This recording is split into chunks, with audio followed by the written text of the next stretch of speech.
Tout le monde connaît le Monopoly, ce jeu où on s'enrichit en ruinant ses adversaires. C'est le jeu le plus populaire depuis un siècle avec plus d'1 milliard de joueurs dans 114 pays et le jeu capitaliste par excellence. Mais peu savent que derrière ce jeu emblématique se cache une histoire étonnante, celle d'une femme visionnaire, Elisabeth Magie. Bonjour à tous et bienvenue sur la chaîne de votre liberté. Ici on parle revenu passif, investissement, culture, tout ce qui nous permet d'atteindre notre liberté. Et aujourd'hui on va parler de la vraie créatrice du Monopoly et comprendre comment ce jeu emblématique peut avoir une influence sur notre liberté. Elisabeth Magie, c'est elle, née en 1866, n'était pas seulement une créatrice de jeux de société, c'était une militante engagée contre les injustices économiques de son époque. Au début du XXe siècle, les États-Unis traversent une période où les riches propriétaires terriens accumulent des fortunes, tandis que les travailleurs peinent à joindre les deux bouts. Toute bien sûr ressemblance avec le présent est fortuite. Ce système, où une poignée de personnes contrôle des terres, édicte les prix indignes d'Elisabeth Magie.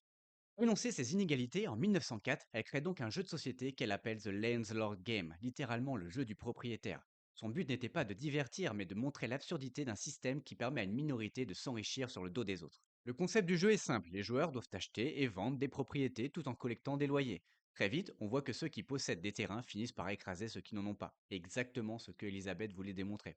Maggi pensait que son jeu pousserait les gens à réfléchir à l'injustice de ce système et encouragerait une réforme des lois sur la propriété foncière. Elle espérait même que cela amènerait à adopter les théories de l'économiste Henry George qu'elle admirait dans son livre Progress and Poverty. Mais en 1930, un certain Charles Darrow, au chômage à cause de la grande crise de 1929, découvre une version du jeu. Il modifie quelques règles, lui donne un nouveau nom, Monopoly, et le vend à la société Parker Brothers. Monopoly devient un succès instantané. Mais il y a un hic. Elizabeth Magie, la créatrice originale du concept, ne touche aucun royalties alors que Charles Darrow devient millionnaire en vendant l'idée d'un jeu qu'il n'a pas vraiment inventé. Lorsqu'elle découvre ce qui s'est passé, Elizabeth Magie est furieuse. Les frères Parker lui rachètent malgré tout les droits pour 500 dollars, une somme dérisoire comparée à ce que Charles Darrow et la société Parker gagneront par la suite, sans doute car elle était une femme. Mais elle souhaite surtout obtenir la reconnaissance qui lui est due, mais malheureusement sans succès. Monopoly continue d'être l'un des jeux de société les plus vendus au monde, mais l'histoire d'Elisabeth Magie reste, elle, largement méconnue, même si son intention initiale était très différente. Elle voulait dénoncer l'injustice économique, pas glorifier le capitalisme. Alors la prochaine fois que vous jouerez au Monopoly, j'espère que vous vous souviendrez de cette histoire. Jouer au Monopoly, c'est plus qu'un simple divertissement. Dès le plus jeune âge, ça nous permet de comprendre tous les rouages de l'investissement, de la propriété et des choix économiques. Cela nous permet de gérer nos ressources, de prendre des risques calculés et d'observer les conséquences de nos décisions. Je vous invite vraiment à jouer en famille à ce jeu et à apprendre à vos enfants qu'est-ce qu'un actif et un passif.